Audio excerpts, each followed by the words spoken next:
Hello, hello. Welcome everybody to episode 2 of Talking That Tech. Of course, I'm here with my boy Chris. What up? What up? We got a special guest today, my man John. A lot of people know him as Shogun, the one, the only, Colorado's finest. If anybody that doesn't know, he's definitely one of Colorado's best Street Fighter players.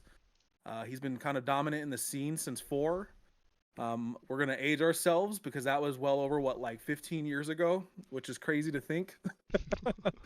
So John, any words you got to say or intros that you want to say hello to people?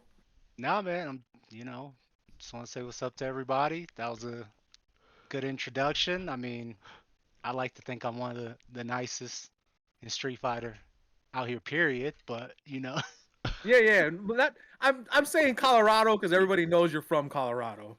I no, mean, my no, man's definitely been a killer for years, even all outside of Colorado. all jokes aside, now Duran asked me to come on, and I'm honored to be one of the first guests to come on the show and talk about something that I've been definitely have been a big impact on my life. So I appreciate you guys for inviting me. All right, so we'll segue. I think this is a good opportunity. We're gonna go over Winter Showdown as well a little bit later, but I think this is a good opportunity and chance for John just to kind of to give feedback and let us get to know him a little bit better. So, how long have you been playing for? This is kind of like a two-part question. So, how long have you been playing for? What did you do before, and why did you get into fighting games? All right, so yeah, that goes pretty far back because I was a lot of people consider me an 09er because like I was known for Street Fighter 4. So, which is fair because that's kind of when I actually started competing in tournaments and like actually found out about the scene. But I probably started it. I had to have started playing in like '07, playing games like I was a big 3D fighter guy, so I was playing games like Dead or Alive and Soul Calibur, and that's when I really started figuring out like, hey, like fighting games is fun. This thing's cool. I transitioned from fighting games from to shooters, so I was a big Halo kid, and uh, my biggest aspiration was to like go to MLG and like play, play on the circuit and play against teams and stuff like that. But you know, went to fighting games. But and then what was the next part? I'm sorry. Um, so you covered what did you do before fighting games? How long have you been playing? You started in '07, so I think you kind of covered both, honestly. Because I said, what did you do before? You also, I know you dabbled in shooters a little bit as well during your fighting game run because I remember when Gears came out and like you guys were super heavy into Gears and we drove down to Arizona and I think it was Devastation and that Yeah, yeah. I Back don't know before how we drove Devastation went 16 under. hours and didn't bring a gaming setup. It still blows my mind to this day. Dude, it's funny you say that because I was just literally thinking about Devastation the other day when we went to that tournament, and for those of you that don't know, we actually carpooled to that tournament, and it was no setup. We went up there and we just played and had a super good time. And now, I mean, back then, like Devastation was one of the dopest tournaments because they Yeah. had like, not only was it fighting games, but they had like shooters there, and then they had like random tournaments like rock paper scissors or like push up tournaments and I stuff remember like that. that. So it I was like it forgot was a about dope that. tournament. I'm sad The, that it's gone. Yeah. how much was it, like $2,500 for like rock paper scissors or something like that? Yeah, they It had was they had they crazy. had big pots that I don't know if they were able to get fulfilled with the payments, but they had Yeah. they had it was dope, man. It was a fun experience. So I played a few players that some players that were big name players that I liked, and some that I don't know kind of rubbed me the wrong way. So it's just that's just what it is, what it is. But Yeah, I think for people that don't know and they're like kind of in the FGC, it's almost a weird like kind of clicky thing where top players hang out with top players, and when you're Yeah. kind of starting to get into it, you may not be a top player. So, but you right. you watch these people stream and you're like, "Oh man, big fan. I'm just trying to, introduce myself." And I don't know, it's a weird kind of spot. That's why you have Yeah. friends like Chris, where he just knows everybody. And But same thing. It's like it's kind of like it's a little mafia thing. You gotta know somebody to get. You gotta yeah, someone's gotta introduce you. So like I know people because of John's older brother KLT, and also my senpai Bacardi, and they introduce you so they know you cool, and then you just kind of meet people that way. But yeah, it's still like that. I mean, I think that's just human nature. There's always going to be like people are going to click up. There's going to be subgroups and everything like that. As long as people aren't dicks about it, but it is especially weird now because it's like top players are kind of looked at as almost like celebrity now, whereas before it's like this is a dude who plays games good, but like you only knew him from a forum. Versus now, like he's on your screen all day, every day. It's kind of like you're watching him on TV. So it's even back then there was already divas, but now it goes extra hard. yeah. I mean, Yeah. just going back to like the who you know, like I've only really been to Evo as far as like majors go. Like I've been to Mhm. Devastation, New Mexico, Nebraska, stuff like that. And we went to that first Evo where we all kind of went together. And I still can't believe we got into the salty suite. And it was all because of like Kevin bumped into, I don't even remember who it was. He And he bumped into helped F him with champ. like a TV. Oh, yeah, Filipino champ. He helped him like with a TV. And then we all got invited to No, the we salty don't suite. don't lie, don't lie. Say the full story. We didn't get We invited. had we had to What do we we had to do? lie to get in there. What do we have to do? We We Oh, tell you guys were playing because I just remember I thought we got invited, but no. I could be wrong. So we had to lie. Remember, we had to yeah, tell we told because Kevin we Kevin were had with the Daigo. connection. Right, Yeah, right. so and it was funny that you don't remember it because Duran, I think you were the one who created this plan of like, yo, let's just tell him we got Daigo, Maybe that's why and he don't Kevin was remember like, now. Had the yeah, allegation. and then that's how we got up there. That's how I got the money match with Marn, with the Hmm. Yipes commentary, all that, man. It was cool. Yeah, I was putting money on all the Colorado players. I put money on you. I think I put money on Halfro.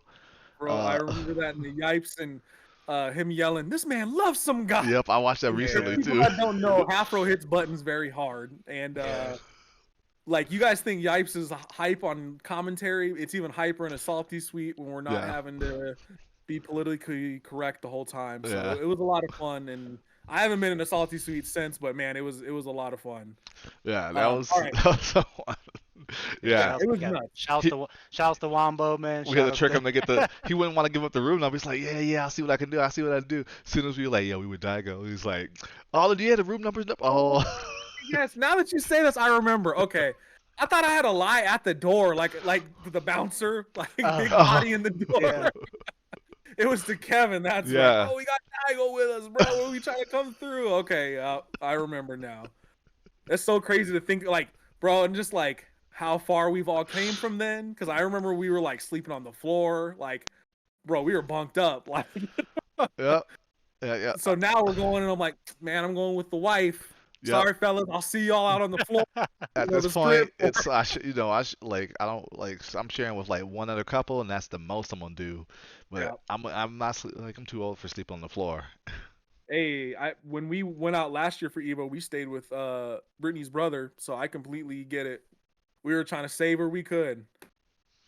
All right, yeah. so I we'll, think we'll go ahead, John. Go ahead. I'm sorry. no, I just to touch on that. I think this last Evo actually, real quick, was the first one I went with my lady, and we just had a room to ourselves. All the other ones I've always shared a room, so it was, it was refreshing for sure. It was I liked it, but Yeah, it was. I mean, it was a blast, man. Like that for people that didn't go to Evo this year or this past year, it was crazy. Like there were so many people there, dude. Like compared to, I can't even imagine like if you were playing like Battle by the Bay times, just to see it from then to now. Because I'm even thinking about like when I started in my first Evo was '09, and it was just in a hall, and they turned the hall into finals. There was no separate finals rooms or anything Hmm. like that. And now we're there, and there's 10,000 plus people there. Like, bro, it was crazy just to see that many yeah, people in the shops. And like it is no longer just an experience to go for fighting games. Like it is a convention at this point, like yeah, kind yeah, of that's thing. true.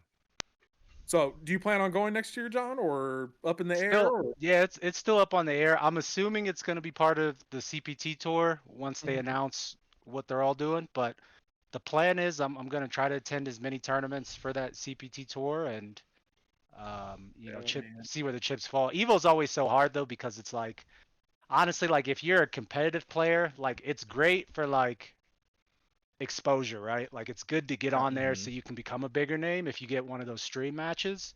But Evo's one of the hard, as everybody knows, Evo's probably the hardest tournament in the world to win, and only one person can get that qualifier spot. And in my opinion, the payouts aren't too great for as hard as the tournament is, but that's just comes to what if Capcom wants to put extra money in, or if the Cannons want to put in extra money, that's on them. But I don't think the payouts are great. I think that's well said and spoken for, and hopefully they can start making some bigger pots in the future for the tournament that's considered the biggest fighting game tournament in the world. So What you're telling me is Sony needs to get their Jerry Maguire on and show yeah, me the money. So Pokemon need to stop calling people broke and put a little something down. That's put a what I'm little something in hearing. there. Yeah, yeah. Because I mean, I think go ahead, D. Nomura won it 2 years ago, and I know his payout was like it was crazy, man. I don't remember what it was off the top of my head, but it was like it was kind of embarrassing.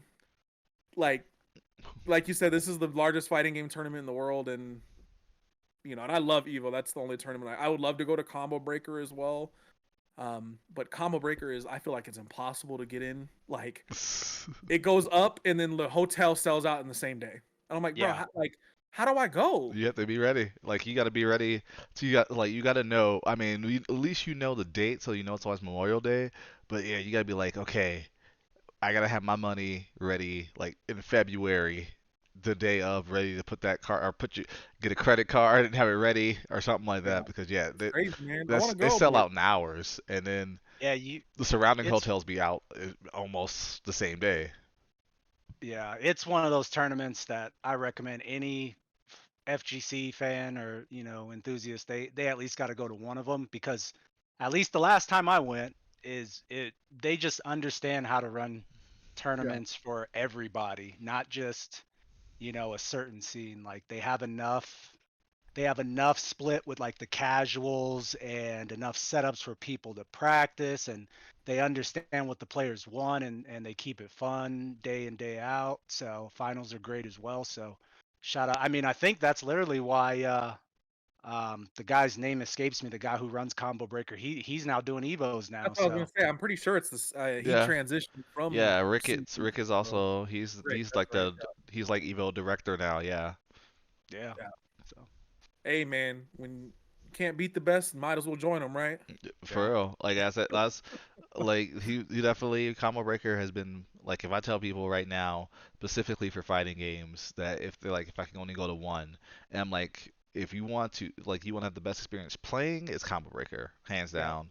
If you want to like experience the novelty of Evo and like I said as you mentioned now it is a convention and that comes with the good and bad and part of that is the price and the location and the money you're gonna have to spend and all that stuff. So and how spread out stuff is. So I tell people like if you haven't experienced it, experience you in Evo. But if you like as a player, the best playing experience has been Combo Breaker for sure for me. yeah, yeah. Like CB would be like if I went with the fellas, like you guys. Like I'm gonna meet you in Chicago. Let's throw down, do what we do. Evo is like, yo, y'all are bringing the wives. All right, I'll see y'all in Vegas. Like Yeah. that's the easiest way I can describe it. Yeah. All right, so I see the straps around the neck, Chris. Do you? Oh, I'm I sorry. do. I see the red, white, and blue What these old things? These hanging on the chest what with the this medallions. I this right here? assume they were the These right here? I the, don't know what the you're talking medals you got from Winter Showdown. So I'm still in Texas. I didn't get to go. It's spring break about. Yeah, week. you just sent someone to come win it for you. Yeah, yeah. So you guys went to Winter Showdown. For people that don't know, Winter Showdown is one of the largest tournaments every year for Colorado. Um, it is in winter, so give or take the weather. I was actually gonna come down this week to Colorado, but then there was like chances of snow and all this craziness, so I stayed my ass in Texas. So, um, if you guys want to give me a recap, like maybe just how you think it went, how do you guys think you guys did, what would you like to see more of, things of that nature. Okay, so I think the champ should take it away first, man. He should go first. all right, so this is actually works out because we actually rode together to the tournament, which because originally my lady was gonna be hanging out with her best friend this weekend. They actually moved it, but I was like, I should like. She was like, well, you can have the car, so you can actually do stuff. So I was like, cool. Rode with him. We talked about the game and everything, and kind of he game plan kind of put me on some people. Didn't help too much. I was a little prepared, but still got smoked by Mothman.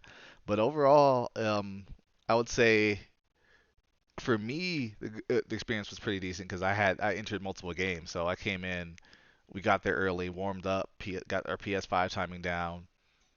Then I got to play Third Strike. Played somehow made top eight, but I didn't play very well in Third Strike, so it's all good. So I'm happy I got seventh. And then literally it was like play one game, roll right into another. So as I'm finishing Third Strike top eight, I'm literally go play a Grand Blue match, come back, finish top eight, go play a Grand Blue, go play my Grand Blue pools, uh, make it out in losers. Lost to the guy I was worried about because he plays a character no one plays. Literally very unplayed character. Tried to look up matches when I saw he was in my pool. I found three. So no one plays his character. So that was a So, little one. tell everybody what you placed like in the tournaments? So for Third Strike, I finished seventh. In Grand Blue, I played that guy. He put me in losers top eight. I made my losers run, ran it back, learned on the fly, and I ended up winning Grand Blue. So I got first in Grand Blue. And then in Street Fighter 6, I ended up getting third after getting smoked by Mothman twice. Okay. Now, did we anticipate Mothman to be there? Yes. Okay, John, because Oh I John, yeah, turned it on and I definitely saw did. he was there, and I was like, yeah. John "Whoa!" told me to he told me about a week ago to anticipate Cusco and Mothman that they're being two strong camis, and like I thought I was ready, but I was ready for generic Cammy. I wasn't ready. Like I didn't go study him in particular, and Yeah. then that was probably a mistake that I should have went and studied him, and I would have been able to lab his dive kick spacings beforehand. I just thought standard Cammy, just prepare for standard strong Cammy, and his spacing is different than other Cammies, and that was part of what got me there because I couldn't really function in neutral because I was trying to respond to him as opposed to taking control of the match because his spacing was kind of throwing me off.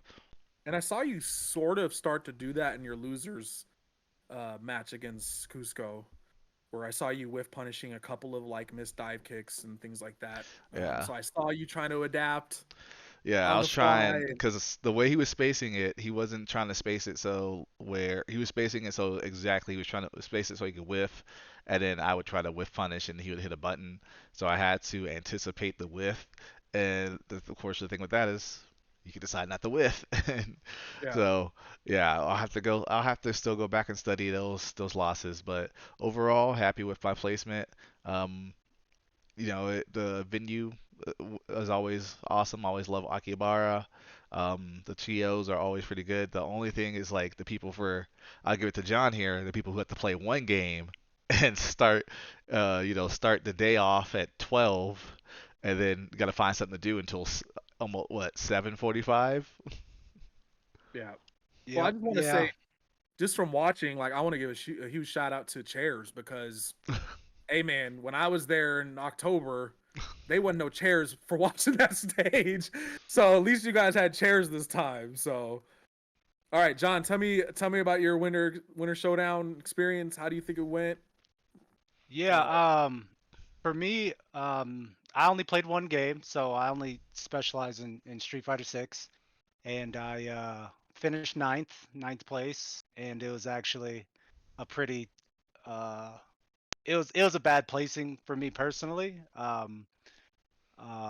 It was overall an interesting tournament for me to say the least. By me being like the number one seed from previous placings, I had to start at noon, and then I get out of pool at 1 p.m. and then and then they decided to do top 24 at 7 p.m. or I'm sorry, 7:45 p.m. if you were on the winner side.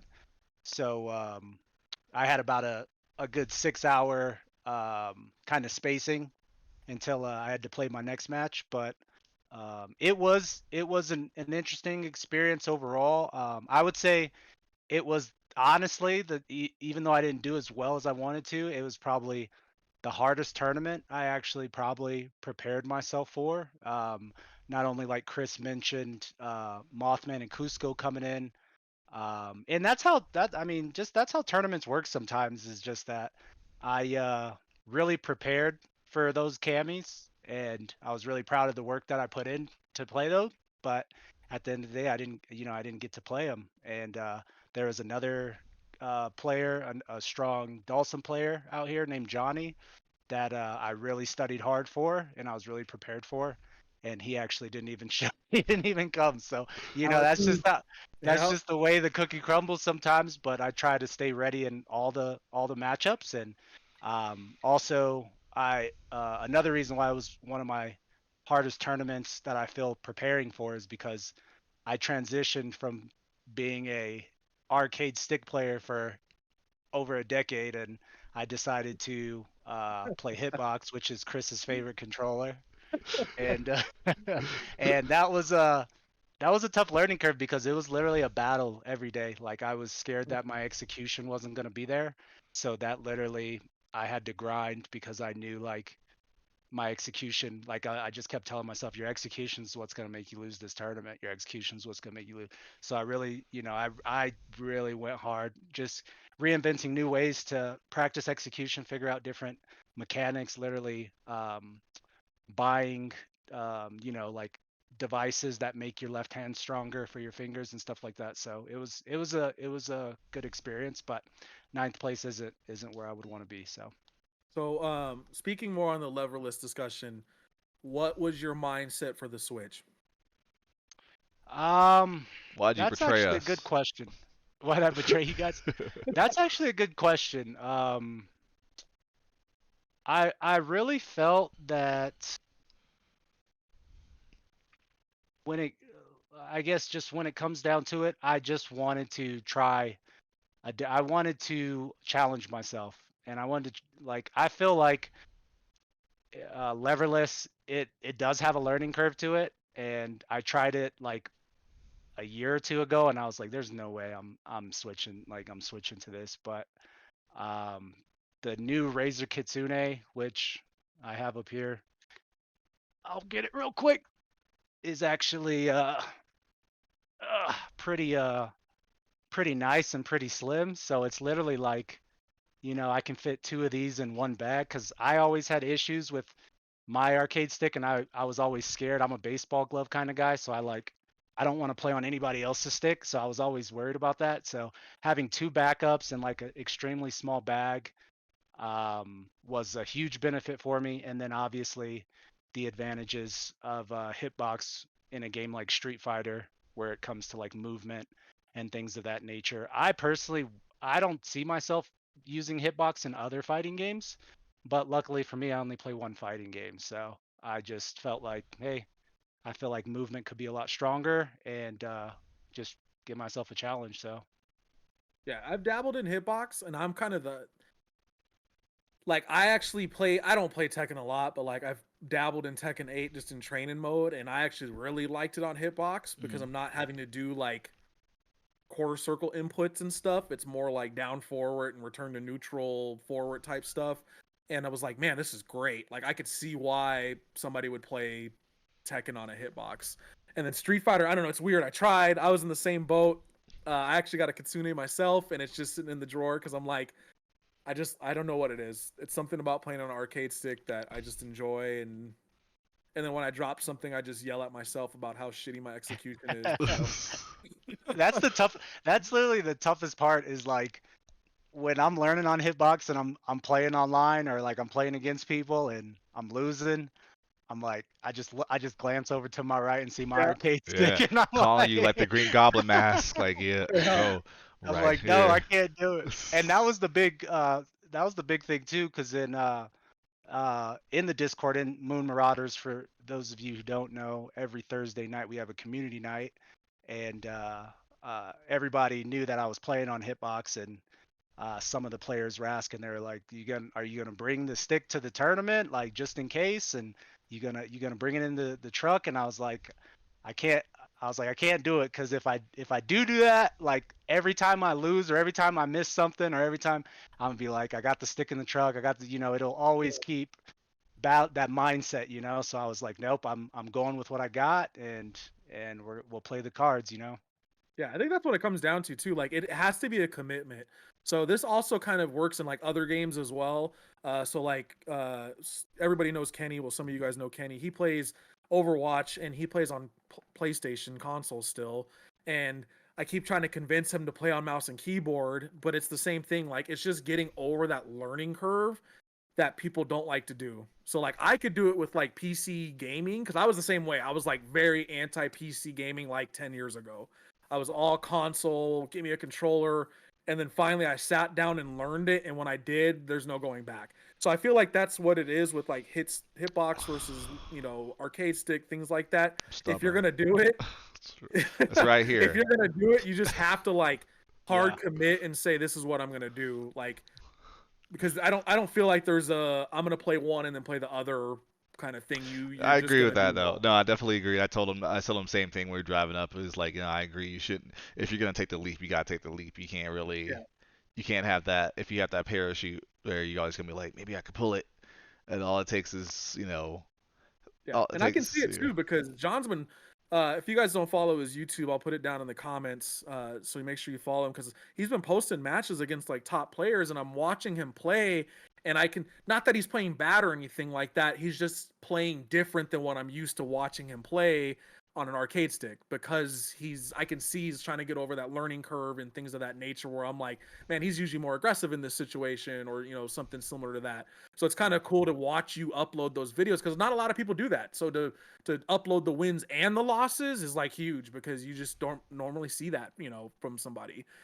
So it's cool just to get there and watch anytime you post a video against like a high level player. So Yeah, yeah, and it was I mainly funny thing enough is I mainly started posting those because typically so far most of those matches that I've posted have been me losing.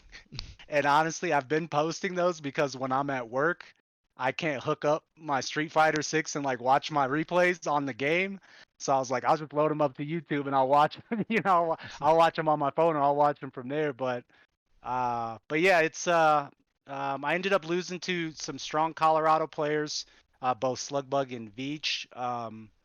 And it was interesting because I've had a pretty a stronger consistency beating them later on. When Street Fighter 6 first dropped, I had a hard time beating actually both of them. But then it started, I started figuring it out. But this time around, I mean, shout outs to both players. They both played well when it was time for them to play. But I realized that, you know, even when you transition to a new controller, it's not always like you can't, at least for me, from personal experience, you can't beat people the exact same way. Like it's like I have to find different ways to win. You know what I mean? And that's also been another reason why it's a challenge as well. But it's been good. It's been fun. You guys know, but for those of you watching that don't know, I have a reputation of being good at games, but like dropping the game after like maybe 3 6 months or whatever, just because like I just don't want to play it anymore. So to be honest, like playing on Hitbox has also inspired me to continue to keep playing as well, while Street Fighter was in such a dry spot before the Capcom Cup and before Season 2. So I think it's good for me. that's crazy because one of the better players I know as well does that. He's in this room with us. He's not as bad as me though. I'm not Yeah. gonna lie, I'm I pretty I at bad. least I'll at least drop a game for another game. John will just win and then disappear after like 6 months. But the funny thing is though, like I'll be gone, and these guys will ask me all the time, when you coming back, and I'm like, I don't know, and then they're like, you'll be back, you'll be Yeah, back, because you never really leave fighting games, yeah. right? It's kind of always there. You just So need uh, breaks. Yeah. Yeah, it's like we're both. I think it's the same thing. Like I've had the same thing where I've tried to think I'm gonna transition to some other area of the FGC, and then I end up doing better than I ever have before. Like Yeah. I honestly my last time getting a medal was like when I was like, damn, I've done decently in tournaments, but I haven't done well in the bigger ones to get a medal. I was like, damn, I want more medals. That Yeah. felt I'll good to just have say something that to hang on my wall. I'm glad Shogun that neither of understands you that. I guys didn't quit. understand that feeling. I understood I get the occasional win. I get to hang. I've told John this myself when recently with Street Fighter 6 too, being able to be like, okay, do well, hang, do good placings, things of that nature. I've always felt like I've been on the fringe. Like I've been decent Yeah. enough, but I hang with these guys, but I was never coming out on top and never getting what. Then at Street Fighter 6, I feel like recently and winning this tournament like Grand Blue, like it wasn't a crazy big one, but I know everyone who entered was strong because when you play these games that are a little bit smaller, you know if you're still playing, you're decent You're at playing it. You're killers. not you're Yeah. not yeah, because if you're bad, you drop it. Because why would you play a game with Yeah. It's like 10 that's people? why I haven't tried to get into Marvel 2. Like, bro, if people are still playing Marvel 2 right now, Exactly. It is that they're same playing Marvel that 2, same dog. vein. So Yeah. winning that and then doing well in Street Fighter and I guess now I think about I'm the highest placing Colorado player. It I said, just Street Fighter 6 and how I've been doing recently. It's it's good because I'm like it makes me want to get better, makes me want to get stronger, keep playing. But at the same time, I'm like, damn, I could have transitioned to some behind the scenes stuff. But Yeah. it's hard to stop when you're like, I feel like mentally you feel like you're stronger than so many people, so you want to see how far I can take it, Yeah. and that's how it's been recently for me, where I'm like, I just gotta see how far I can take it. Yeah, no, for sure. And like I'm glad that neither of you guys have quit because like for people that don't know, like these are probably the two people that I played the most with probably my entire life, as well as Kevin. Just because like I remember John and I would run first to 100s. Like I wouldn't win, but like, I learned so much from just doing that. And like that it's the old saying of iron sharpens iron. When you're playing with people that are so great, like I'm like, yo, I suck, but then I go and I play at like tournaments and I play against other people and like I made it on my Evo pools and things like that. And I'm like, oh no, I'm just playing really good people kind of thing. So I'm not to their level. So I'm looking at, what they're doing and I'm like, man, I suck. And I'm just like, no, I'm just not Chris and John kind of thing.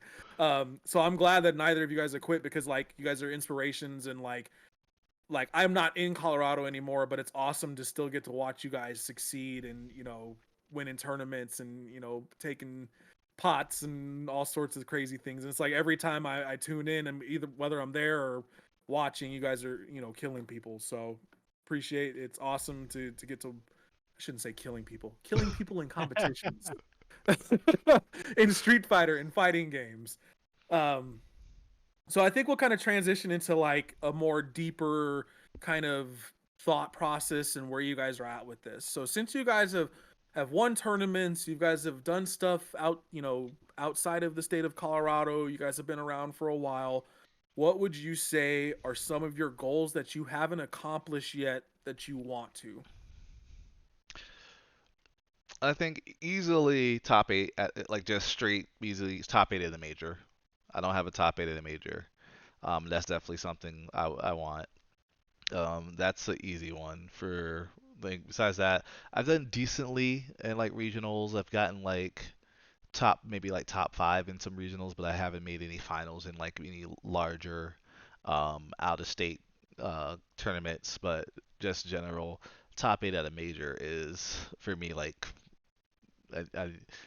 whatever it is, whatever major that be, whether that, like I'm not even like it feels like I'm like downplaying, but like not picky, but like so even something like a larger one that everyone like maybe not as big as like a combo breaker because of course I love combo breaker too, but like even something like a summer jam or NEC or Defend the North stuff like that, but majors that some yeah just traveling to a major and getting top eight is a goal for sure.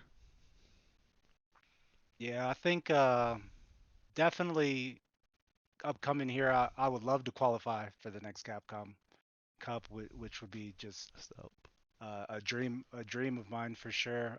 Which I think is definitely obtainable. So that's why I don't even want to say a dream. Like I just I just want to like it's gonna happen one Yeah, night. Just that's have that mindset. I want to beat like I need to beat a big dog on stream. That's what I need to do. Like literally last year, like the FGC gods handed me Tokido, and they were like, "All right, Shogun, this is it.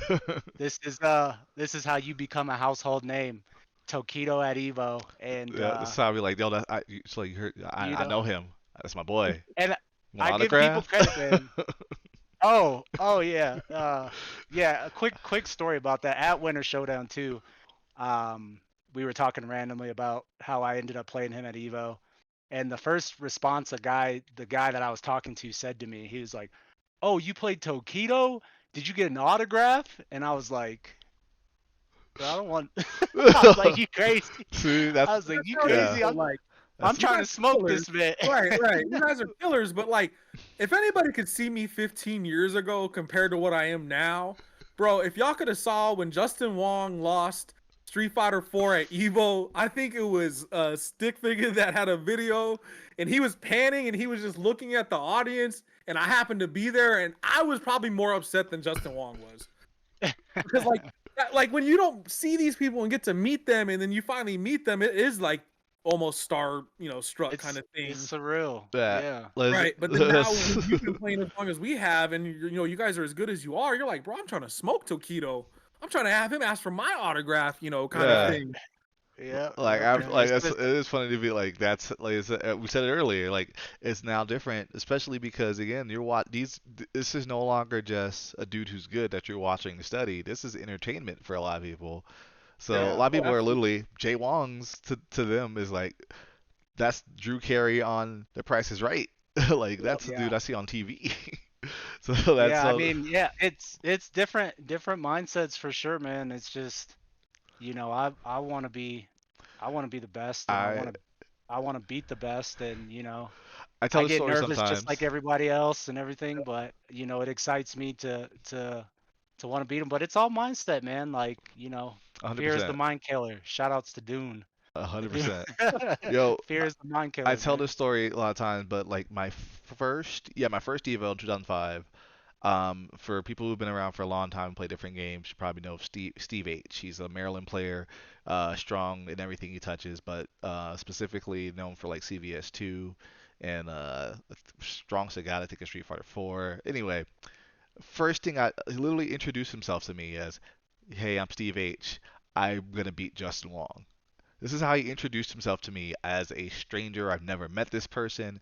I don't know who he is. I didn't know who Steve H was or anything like that. I just knew he was a short black dude with glasses talking about, "I'm going to beat Justin Wong." And that's literally how he introduced himself to me. And I laughed. I laughed. Go look up Steve H versus Justin Wong if you got 45 minutes because it's CVS2 and Steve H is lame as hell. So it's a long video. But that boy popped off. He took his shirt off. He's jumping on the table, and he said he's gonna do that. It took him years. It took him years to Yeah. do it, but he said he was gonna do that, and he did that shit. And I'm I gonna mean, actually type it into my YouTube so I can look after. and like honestly, he became kind of a Justin Wong killer. Like for like a period of time after that. After he got that first win, he kind of became Justin Wong's like kryptonite after that. So Which is kind of ironic because if he's lame, Justin Wong was a lame player, man. Like bro, he East was, Coast. I'm gonna just bro. lame you the hell out type of player. Bro, Steve H. Yeah, like I said, that's why I said if you got like 45 minutes, because you're gonna watch I think that match is literally like it's like a 3 out of 5 set or something like that, because it was finals or something, and it's like And Yeah. 45 minutes long. CVS too. That game is long period. hmm So Yeah. yeah. Oh boy. So just to give you guys like an idea, so they're John and Chris are saying they want to win a major Capcom Cup top 8, and like a player like myself, I'm like one of my goals is like I want to get top 8 at a Colorado tournament because I've never done that. And I know there's a lot of it's crazy because like I go back home, I see people, I go to tournaments, and a lot of the people that like I used to play with aren't even there anymore. It's like I go and I'm like, I don't know 80% of the people here, and I'm just like, oh, I'm old, kind of thing. That's why I don't know a lot of these people because they're all young and they're where we were 15 years ago.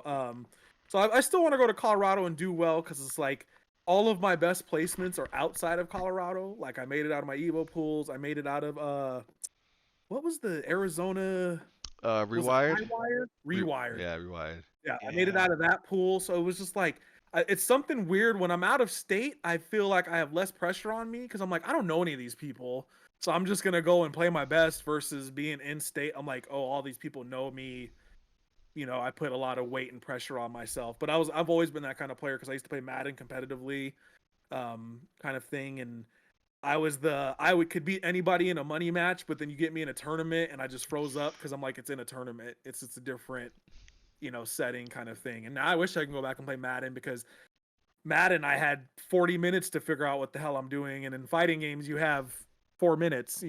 Like it's very fast compared to what it could be. So I think we'll kind of transition into a different kind of segment idea because you guys are such great players that I would like to pick your brain on maybe a different side of things because we got about 20 minutes left. So I want to kind of people are always asking when are we going to go over like how to get better, things of that nature. So I think the first question we'll kind of ask is how did you guys get so good so quick? So I'll go first and say I didn't. It took years, like Okay. to hear. And I'll be honest, I look back at, I don't know if you ever look back. I don't know if you ever be like, okay, I was good. But for honestly, I look back at my old stuff and I'm like, I see so many mistakes, and I maybe probably knew more about that particular game. Like for example, I'll just say Third Strike because Jazzy's coming up, and I've been playing a little bit more Third Strike. Been watching some old matches, and I can see okay execution wise, and I know intricacies, but like just general mindset, I can like, oh, why would you make that decision in that time, that place? Why are you fishing so hard? You play a character that literally wins neutral just by being in neutral and building meter. Why do I feel the need to go in outside of, make you don't forget I can do things like that kind of thing. So like mindset wise and everything, I feel like I'm a much stronger player now than I ever was. And even if I look at then, if I thought I was good back then, I don't agree with that now. So just like with everything, your taste level changes as you get better and things like that. You being a designer, you might look at stuff that did in school and be like, I thought that was fire back then. That was an A plus. And I look at it now, I'm like, man, I look at like, bro, I don't even mess with Illustrator now because of how bad I'm like, ugh, that like I don't even want to revisit that how bad that was. I thought I was fired then. I thought I was getting an A plus on that. Like I was in my portfolio after school. Yeah. So that's how it kind of gets like that. It's honestly, and if that's daunting to some people, um, I don't feel bad about that because you might need to know the scope of what you. I mean, sometimes yeah you can just do things blindly and then as you kind of crawl, and I'll be honest, I did too. Like I never looked at how big the mountain was when I was playing. I just played and I was trying, I had goals. I want to beat this person, I want to do well, and that can drive you for sure. But I also don't feel bad about telling people, this the mountain is higher than you think it is super. Mhm. And then also like they're building towers up there. They're not sitting up there like a monk waiting for you to come fight them. They're up there training too. So Yeah. it's you gotta keep going. Like all you have to know that all you can say is you gotta keep going. Yeah. Yeah. I mean, at an early point, there's so many different learning curves in fighting games, and there was a point where I got where I was like, I have to figure out how to solve these problems. Like and what I mean by that is like the mistakes that I'm making in order to become a higher percentage player, just in general, because I was always I guess there was a point in time I would lose a lot, and I just didn't understand how to get stronger. And then I became a 50% player where I would win half the games, lose half the games. But it was, I mean, besides the generic stuff of just, because it's because when you say so fast, it's like it kind of Yeah. like it takes so much time, to do it. But it's like you just figure out. I would say for like just give tips for people that are learning is just learn from your mistakes, and then try to say, hey, I'm not going to do this Yeah. next time I play, or really understand why you're losing. And it's something as simple as a player's doing a move that I don't understand, let me make sure I understand that move. Because what a lot of people will do is they'll literally lose to something and they won't lab it, and then they continue to keep losing to that same exact thing just Mhm. for like, a very ground level before getting up to like super high level. But once you start solving those problems, and then it's kind of like you got a boat and it's got a bunch of holes in it, you just want to patch holes, you want to keep patching holes, and then your boat's good enough to sail, or to, in another analogy, it's good enough to make it to grand finals, or have you win. But Yeah. I would say confidence is key too, like mindset. Like, I'm not gonna lie, like, going back to my childhood really quick, is my brother, who we mentioned earlier, who was KOT. He was always a strong player and I always admired him, and I always thought he was so amazing at fighting games. And then, like, once I actually beat him in tournament, it was like that's all I needed. Like, after I was able to beat him in tournament, it was like nobody could beat me now. So like, so I just got that boost of confidence, and like, sometimes that's all you need too. So You took that Afro Samurai, that number one headband. it's mine now. No. Yeah. Yeah. Like general tips I can think of people, just general things. One, because I'm surprised by what I think is just common isn't common. So one is like, of course, watch top players who play your character. You would think that's natural, but some people don't. Some people don't know to watch that. Watch a variety. Don't watch just the one person because styles are a little bit different. You might find someone whose style you jive a bit with more. Um, Take breaks. Do not just rage queue yourself because you're not gonna learn. Like if you play a Luke and then you play a Cammy and then you run into things in all of them, you're not gonna retain all that information. Take a break. Go watch the match. You can queue up from replays in Street Fighter 6. Go watch your stuff. Figure out things.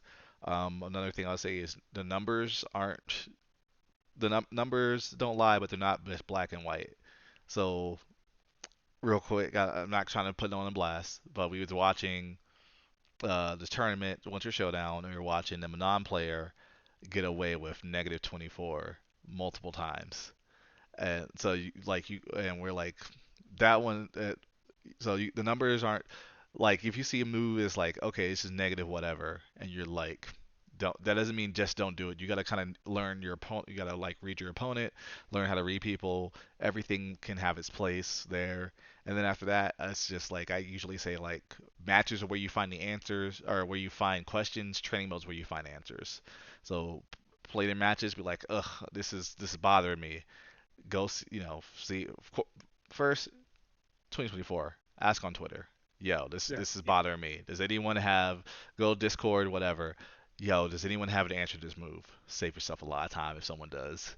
If no one Yeah. responds, then it's time to jump in. It's time and try every button, try every little thing. Watch your go watch that top player, see if they've run that matchup, see if there's something if they Yeah. run into that same situation. Like I'm about, what I'm about, I'm about to go watch Shine. I'm going to watch Oniki. I'm going to go watch Jackie. I'm gonna go pull up every Cammy replay, and I'm gonna be looking to see them fight a Cammy and look for that specific dive spacing and see if one of them has an answer to it. And then if not, all right, now it's time to I'm gonna go in the lab and I'm gonna try every button, every drive rush, everything until I see if I find a consistent answer. And Yeah. honestly, the answer might just be don't put myself in that situation and Yeah. and reset neutral. And that's an answer too. So Yeah. like it comes with a different some of that is just gonna be learning how things work in fighting games and kind of expanding the mind of what that is. Because yeah, just don't put yourself in that situation. Sometimes that's the answer. Yeah. And And that's Chris, what. he brings up. Oh, go ahead, D. Or No, no. Go ahead. Go ahead. no, he brings up a great point. Like I want to add on just a little bit to the character experience for, like, the intermediate nugget players that are in. And it's like watching players is definitely like, you want to watch the players, like, regardless if it's like you just like how they play, or their play style, or they're winning tournaments. But um, you have to figure out a way to add their tool set to your own tool set. It's Yeah. just not about watching them and then copy and pasting them, because you can't, you know, Mm-mm. like, some of the best DJ players is like Fudo, Shien, and Zen, right? So like Fudo's just godlike at anti-airs. He's just a machine at anti-airs. And, you know, you can work on anti-airs, but like you have to understand that if anti-airs aren't your only game, you have to be able to utilize some of those other strengths, or you have to be able to pick up some pieces and some nuggets that'll that are in your toolbox that'll utilize and make you a stronger player. And it's actually fascinating. Like when you become stronger, like when you're going from that intermediate to high level, like you'll watch pro players play and you can't even comprehend what they're doing at that point in time. But when you become a stronger player and then you rewatch that footage, you understand how much they know specific matchups, how much they use these buttons at these situations, how much they have calculated. I'll take this. I'll take a throw here because, you know, I can't take the damage here because I'm gonna die, or you know, how much is percentage based and calculated based. So it's fascinating. So you know, try it all. Try it all. Yeah, I think that kind of goes into like Street Fighter Five because I remember when like shimmies kind of started, and they always used to say take the throw, you know, stuff like that. Where Yeah. you're in that high situation and you're like, bro, I'd rather just take this throw than eat a whole ass combo, Yeah, you know, kind of that's thing. literally, and some of it's hard. Like I told myself in tournament yesterday, I'm like, just take the throw because I was getting shimmied, and he was mixing, and he was doing a good job of mixing up his throws and shimmies too. So also there's some of that too. A lot of people will and assume the shimmy, and that's part of taking the throw too, is the fact that you can't just assume that you got to like they got to make them show you. I say a lot. It's like you make them show you the DP, everything like that. Same thing yesterday. I played a Kin player yesterday. He's a strong Kin player, but he was too patient and he let me dictate the match. And Yeah, in my head, I'm like, make him show you the DP. He DP'd like once the entire set, yep, and I'm not because I've lost matches because I'm anticipating a DP that may never come, and get the knockdown, look at your life, think of, because a lot of people as well don't think of their life as a resource. yeah, And like you just like, I want to keep all the life. You got to think of your life as a resource the same way you think about your drive meter, the same way you think about your super meter. Life is a resource, and you can gamble it because this is, I forget this quote I hear sometimes, quote I heard, I forget who's just like, but what, but it was like the same way people think, what if it all goes wrong? The opposite is true. What if it goes better than you ever imagined? What yeah, if he woke up jab and he got hit by your meaty? Now you got to counter hit fierce, blah blah blah, all because he thinks that you're afraid of his DP. He's woke, so he's gonna wake up with a button, and all of a sudden that's your match. yeah. Versus It's you took funny because a little damage, and now you got to block. yeah, I laugh because I started playing a card game called Flesh and Blood recently. My buddy Blake got me into it. Um, and the reason I kind of got into it is because it's essentially a fighting game. Like you play a character and your character has like armor and all this stuff and you play attacks and defense and I'm laughing because I just had this conversation with Blake about resources because you take damage and you lose life and people don't use their life as a resource. So you say that and it makes me think of that because it is like I will play people during community nights that like I've just been playing longer than them and they're good players, but like they get so passive or like I was playing a Ken and it's the same thing where it's like, bro, if you're not gonna uppercut, I'm gonna keep doing this shit until you like Hmm. stop me from doing it. It's like the same thing I used to do with Madden. Like I was a run first player. Like I'm gonna run the football. If you can't stop me from running the football, why would I change it? Kind of thing. So, and it's funny just to see this kind of correlate across different games and different avenues throughout life and competitive things that, I'm involved in. So hearing that this is great. I hope people are listening to this whole last 20 minutes because this is actually huge info because I feel like every single player, no matter how bad to how amazing they are, they all hit plateaus Oh yeah, where everyone. you're good and you're raising, and then you flatten out. And it's how do you get out of that flatten out situation? So it's either you quit, you just continue to be where you're at, or that's what I feel like makes great players great is to figure out how to get past that plateau. So hearing you guys talk about this, kind of gives insight of like, oh, I watch what players do, and then John's analogy of like the boat.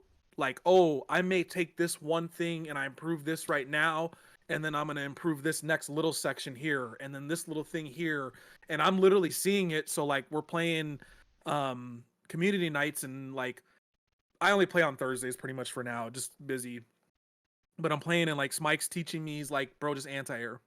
He's like, you'll do so great, and you get somebody in the corner and you just let him out, jump out for free. He's like, you anti-air, your game improves this much, kind of thing. And I'm like, so I start doing it, and I'm like, holy smokes! And it is just little things like that lower level to intermediate players like myself that people play and they just don't realize that, or it is just, bro, just focus on this one little thing instead of trying to conquer the world like Yeah.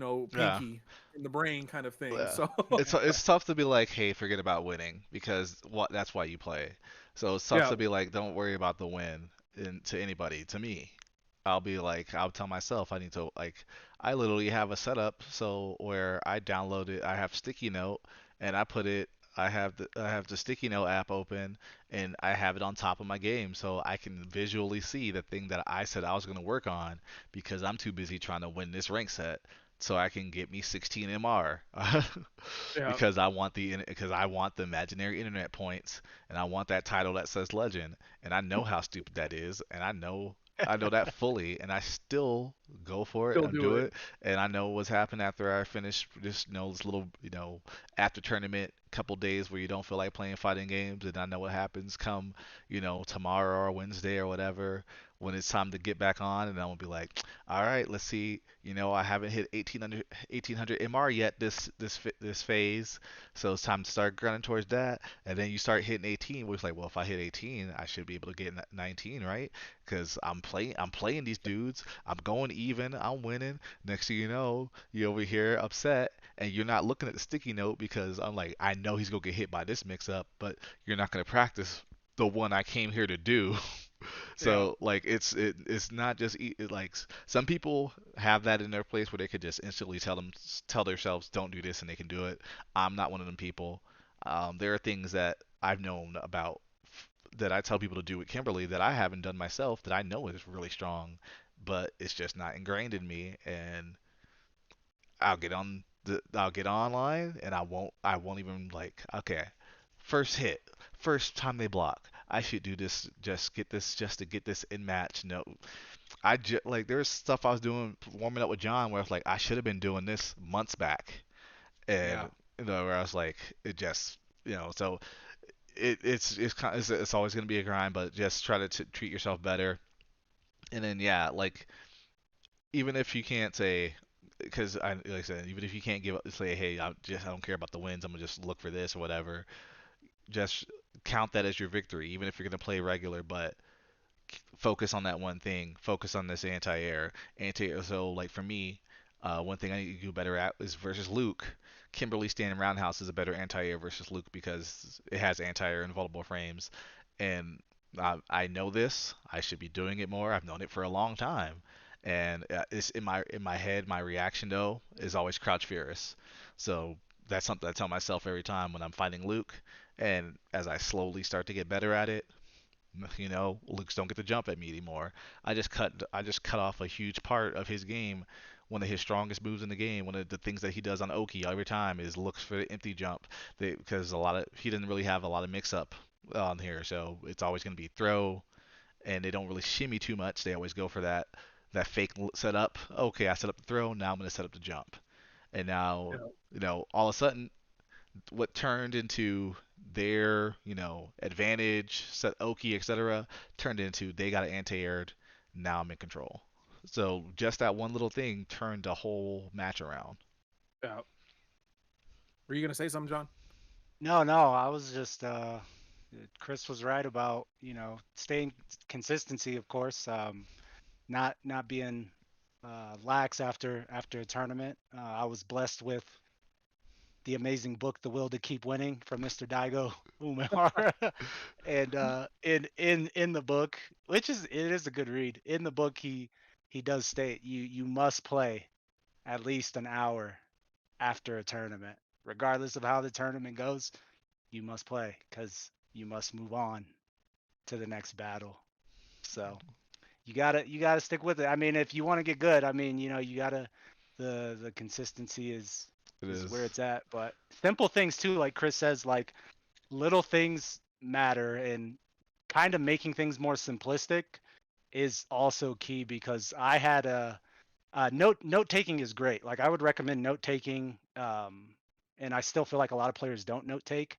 Um, but I got to a point where I literally had so many like, can we curse on here? Is this like Yeah, PG? go for it. Like I had so much fucking notes on like everything, right? Like so many notes that it's actually overwhelming where I just had to say, hey, at this tournament, our goal is to anti-air more and to have better execution. Like, so it's still, it still goes back to just being more simplistic at the end of the day, no matter how many notes you have. But yeah, just focus on a couple things. I'd recommend. Yeah, no, this is great info, and that's what like I'm hoping to like I want to talk about FGC topics, but I also want to talk about things like this on how to improve. And this is like great stuff to bring into community night because I know a lot of times like people get on, like here's a good example, people get on, John shows up, Chris shows up to community night or whatever, they get some matches on and they're like, holy shit, I just beat Shogun, I just beat True Tech, and they're super excited, and then on the other side of the screen they don't realize that like you guys are just practicing a setup or you're practicing anti-airing better or something Yeah. like that. It And was like like I just saw this new setup on Twitter. I'm trying to see if I can land it. yeah. I just I want to see, and there'll be some things just like I'm trying to see how people react to certain things. So like Yeah. I've been getting more meaty roundhouses lately because that's a like even though it's a 12 frame move, because I walk because they see the dash, they don't see a button come out for for like a minute. Then a roundhouse comes out a little bit late. All of a sudden, I just got a counter hit roundhouse. So there are things as simple like there are things like this is how people react. A lot of people don't do things in threes, two throws and a shimmy, uh, two fireballs and they want to jump. Like so, things like that are like something that seems as simple as that, and then you look back, you're like, huh, that's right. And then so you gotta like there'll be times where like and I'm getting grabbed too, so I'm not absolutely like, perfect, but like go watch your matches and see how many times you took two throws and then you gave a shimmy. So Yeah. how many times is someone really got the balls to throw you 4 or 5 times? Yeah. Like All so, right, we just gotta hit an be there. hour, so I got one more fun question for John. Chris and I covered it last episode. What characters are you hoping for season 2 of Street Fighter? Abel, Laura. No, I'm just kidding. Characters, man, for Street Fighter. That's a good question because I don't like. I would love to see like C Viper come back, Bison come back. Those characters are cool and they look fun, but to be honest, dude, I personally I don't like really care too much because it's also the mindset just like I want to play the game. Like I just want to be the best at the game. So like I would love, like I said, C Viper, Bison, maybe Makoto, maybe somebody that hasn't been around, maybe like Remy. I don't know, like bring somebody cool back. But You said cool and yeah, Remy in the same sentence. you don't like Remy? You look That's that it's that bird chest, bro. That bird chest right here. I there's this don't. Yeah, old I don't Street know. Fighter collab video and it's Guile and he's like in a bar and he points at like Remy and he's like, that's that punk that stole my cool moves, and it just made me Yeah. think of Remy being cool. Um, just Speaking, one more quick question that I have for both of you guys. We're gonna wrap this up. You guys both work. You guys are like adults now. We're not young anymore, so we're not playing all day. On average, how much do you think you play a day, hour wise? Yeah, for me it's about I like to at least get an hour in, Okay. an hour a day.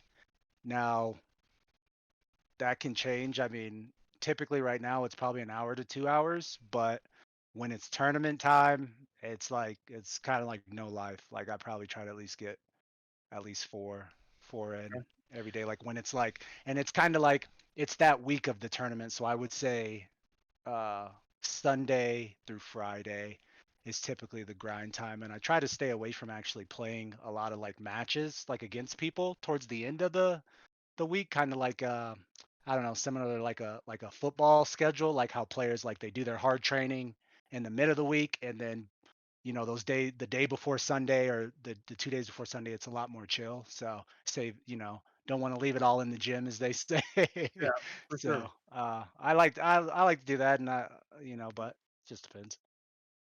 Yeah. Chris, short, sweet answer. How many hours? Um, Honestly, probably about 2 to 3. Because my wife's a early bird, so she'll find herself like typically like I'm on the love seat right here, the couch is right here, and that's how we'll have dinner out here, all that good stuff, and then she'll find herself probably knocked out like around 9, 10, and then I'll jump on and I try to spend since I'm playing multiple games right now, I try to spend at least an hour or so with each game and then like just focus on depending on what I need. So if I'm looking for something in particular, like again this weekend I had to play a character like no one plays, so I had to try to find like at least basic stuff to try Yeah, to try to like hear, but because everyone plays a little bit different, so I was like, well, at least let me learn. Okay, I can do this here, that kind of thing here.